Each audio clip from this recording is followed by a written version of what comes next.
جب آپ یہ کہتے ہیں کہ بجلی کی قیمت پر سیاست نہ کرو تو آپ کیا چاہتے ہیں؟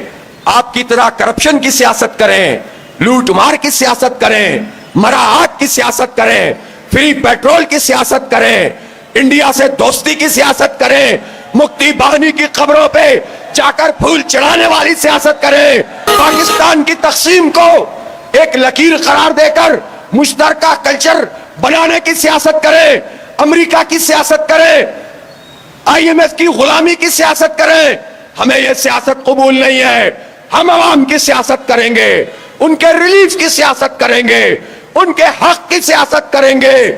ہم نوجوانوں کو امپاور کرنے، با اختیار بنانے، تعلیم دینے کی سیاست کریں گے. ہم عورتوں کو تحفظ دینے، وراثت میں حق دینے اور ان کو عزت دینے کی سیاست کریں گے. ہم پاکستان کے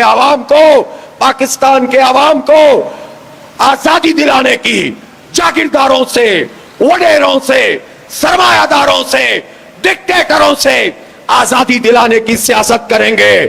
تمہیں اچھی نہیں لگتی یہ سیاست، اس لیے کہ تم نے سیاست کو آلودہ کر دیا ہے، تم نے اس کو گندا کر دیا ہے. اس کا سیاست کا نام کرپشن، دھوکہ، جھوٹ، بوٹ پالش رکھ دیا ہے. تمہاری سیاست فارم 47 کی سیاست ہے، ہماری سیاست عوام کی سیاست ہے. اس سیاست کو ہم عبادت سمجھ کے کرتے ہیں اور تم ہم سے ہمارا یہ حق نہیں چھین سکتے. ماننا پڑے گا تمہیں ہمارا مطالبہ. بجلی کی قیمت کم کرنی پڑے گی اور آئی پی پیز کو لگام دینی پڑے گی. ہم واضح کرنا چاہتے ہیں کہ آئی پی پیز میں جتنے پرانے معاہدے ختم ہو چکے ہیں ان کو خیر بات کہا جائے. ان کے پلانٹس کو حکومت اپنی کسٹڈی میں لے اور اس کو استعمال کرے اور ان پلانٹس کو انڈسٹریز کے قریب لگایا جائے تاکہ اس کے نتیجے میں یہ جو تم نے برسہ برس دسیوں سال این ٹی ڈی سی اور یہ جو نیشنل گریڈ میں کوئی انویسٹمنٹ نہیں کی، ٹرانسمیشن کی میں کوئی انویسٹمنٹ نہیں کی، بوسیدہ لائنیں بچھا کر رکھی ہیں. تم نے آئی پی پیز میں تو انویسٹمنٹ کروائی اور لوٹ مار کی، لیکن جو کرنے کا کام تھا وہ نہیں کیا. تو اب اس کا کیا طریقہ ہے کہ ان پلانٹس کو انڈسٹری کے قریب لگایا جائے اور اس کے نتیجے میں یہ جو لائن لاسز ہیں اس کو کم کیا جائے. وہ پلانٹ جس میں جھوٹ بولا گیا ہے، دھوکہ دیا گیا ہے، غلط کیپیسٹی بتائی گئی ہے، فارنزک آڈٹ ہونا چاہیے. فارنزک آڈٹ کیا ہوتا ہے؟ ایک رینڈم آڈٹ ہوتا ہے جس میں آپ مختلف جگہوں پر جا کر چیک کرتے ہیں. فارنزک آڈٹ کا مطلب یہ ہے کہ اس میں تو پتا چل جائے گا کہ نواز شریف صاحب کی کون سی آئی پی پی ہے، کس میں ان کا حصہ ہے، بھتیجوں کا کہاں حصہ ہے، بھائی کا کہاں حصہ ہے، بیٹوں کا کہاں حصہ ہے، زرداری کا کہاں حصہ ہے، ان کے فرنٹ مین انور مجید کہاں ہیں. یہ سب پتا چل جائے گا اور اس کے نتیجے میں سارا کچا چٹا سامنے آ جائے گا. یہ بھی پتا چل جائے گا کہ اس فورنزک آڈٹ میں وہ کون لوگ تھے جو ہر حکومت میں شامل ہوتے تھے اور معاہدے بھی خود ہی کر رہے تھے. ٹیبل کے اس طرف بھی تھے، ٹیبل کے اس طرف بھی تھے اور قوم کا خون نچوڑ رہے تھے. فورنزک آڈٹ کا مطالبہ قومی مطالبہ ہے. دستبردار نہیں ہوں گے لیکن صرف یقین دہانی سے واپس نہیں جائیں گے. ایگزیکٹو آرڈر کرنا پڑے گا، کام شروع کرنا پڑے گا، قوم کے سامنے لانا پڑے گا. اس لیے یہ جتنا دھندا ہے اب یہ ختم کرنا پڑے گا. اسی طرح مراعات جو تمہیں حاصل ہے، فری پیٹرول، اس کو آپ خیر باد اور الوداع کہنے کا وقت آ گیا ہے. جب ہمارا نوجوان، جب طالب علم اپنی موٹر سائیکل میں پیٹرول ڈلوا کر کالج جاتا ہے اور یونیورسٹی جاتا ہے تو پھر پاکستان کا یہ ٹاپ بیوروکریٹ، پاکستان کے وزیر اور مشیر، پاکستان کے وزیر اعظم اور وزیر اعلیٰ یہ کیوں ہمارے خون پسینے کی کمائی پہ پلتے ہیں؟ تم نے تو پہلے ہی بہت کما لیا. ذاتی گاڑی استعمال کرو، ذاتی پیٹرول استعمال کرو. اگر سرکار کی گاڑی استعمال کرو گے تو سرکار کا مطلب عوام ہے، سرکار کا مطلب اس ملک کے باشندے ہیں. ہمارے ٹیکسوں سے سرکار ہوتی ہے. اس لیے کوئی سرکاری گاڑی 1300 سی سی سے زیادہ نہیں ہونی چاہیے. 1300 سی سی سے زیادہ گاڑی کا مطلب یہ ہے کہ تم مزید ہمارا خون چوسو گے. اس لیے اگر تمہیں کوئی تکلیف ہے تو میڈیکل سرٹیفکیٹ سامنے لے کر آؤ. اگر تمہیں کوئی پریشانی ہے, تمہارے پلیٹلیٹس کم ہوتے ہیں, تمہاری شوگر ڈاؤن ہو جاتی ہے, ریڑھ کی ہڈی میں کوئی تکلیف ہو جاتی ہے, اگر تمہیں یہ تکلیفیں ہیں تو سرٹیفکیٹ لاؤ, تمہارے لیے کوئی اسپیشل بندوبست کر دیں گے. لیکن اب 1300 سی سی سے زیادہ کسی کو گاڑی استعمال نہیں کرنے دی جائے گی. یہ عوامی عدالت کا فیصلہ ہے, یہ پاکستانیوں کا فیصلہ ہے, یہ پاکستان کے نوجوانوں کا فیصلہ ہے. ہماری کوئی بات ایسی نہیں ہے جس پر عمل نہیں کیا جا سکتا.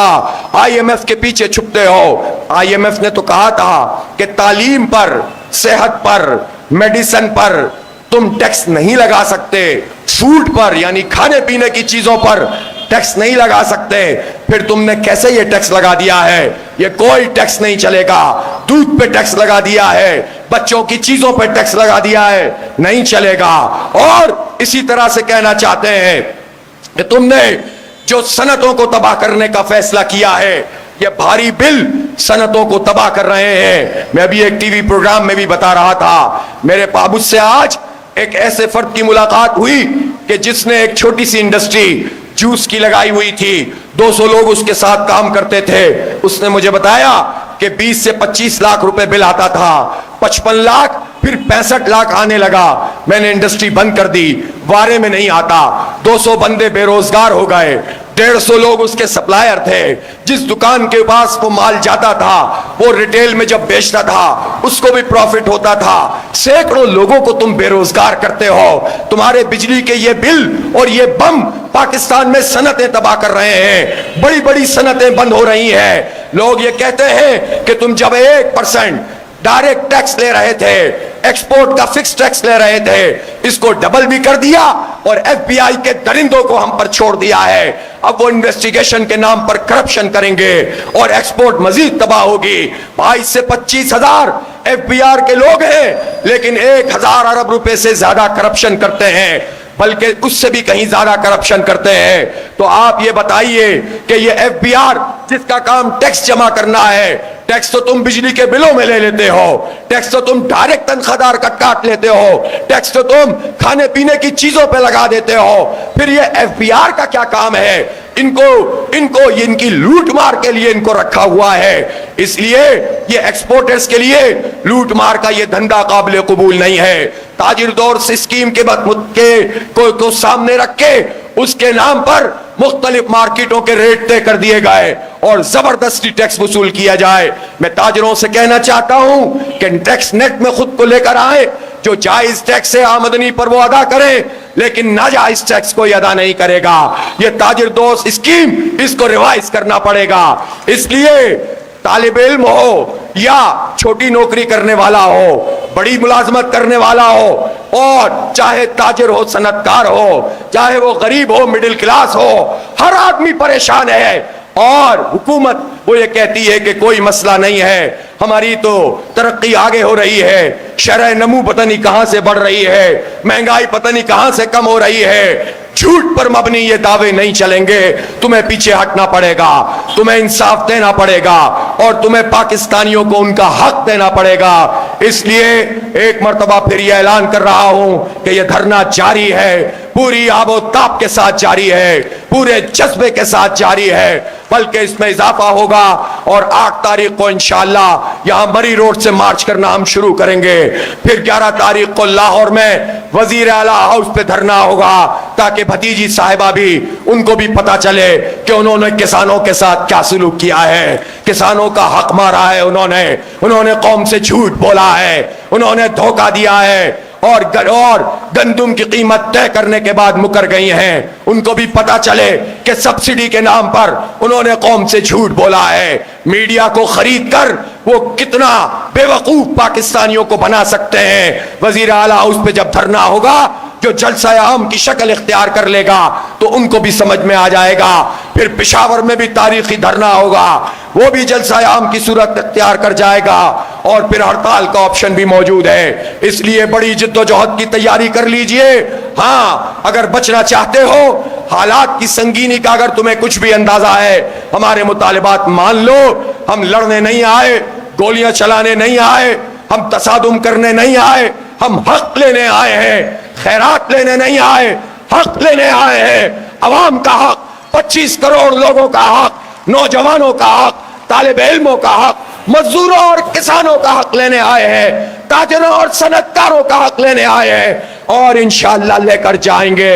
میرے دوستوں اور ساتھیوں, اس پورے کام کو اللہ رب العالمین کی مدد اور استعانت کے بغیر انجام نہیں دیا جا سکتا. اللہ رب العالمین پر بھروسہ کیجئے.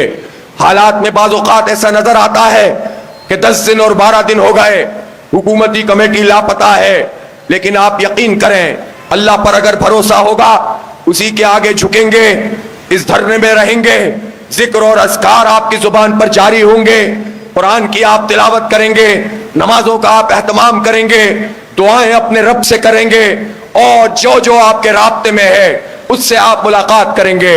اور میں دھرنے کے منتظمین سے بھی کہنا چاہتا ہوں, جو لوگ بھی صبح سے یہاں پر دھرنے میں شریک ہوتے ہیں یا ارد گرد کے جگہوں پہ چلے جاتے ہیں, ان کے بارے میں بھی یہ طے کر لیں کہ وہ صرف یہاں پر نہ آیا کریں, وہ محلوں میں نکل جایا کریں, وہ بازاروں میں چلے جایا کریں, حق کا پیغام لوگوں کو پہنچایا کریں. اس دھرنے کی بھی دعوت دیں, جماعت اسلامی کا پیغام بھی پہنچائیں اور بتائیں کہ یہ ایک بڑی اسلامی تحریک ہے جس کا بڑا گلوبل ویژن ہے, لیکن ہم اپنے مقامی حالات سے جڑے ہوئے ہیں, اور ہم مقامی حالات میں بھی جو لوگوں کی دکھ درد کو ختم کرنے کے لیے جد و جہد کرتے ہیں, اس کو بھی اقامت دین کا کام سمجھ کے کرتے ہیں, دین کی بالادستی کا کام سمجھ کے کرتے ہیں.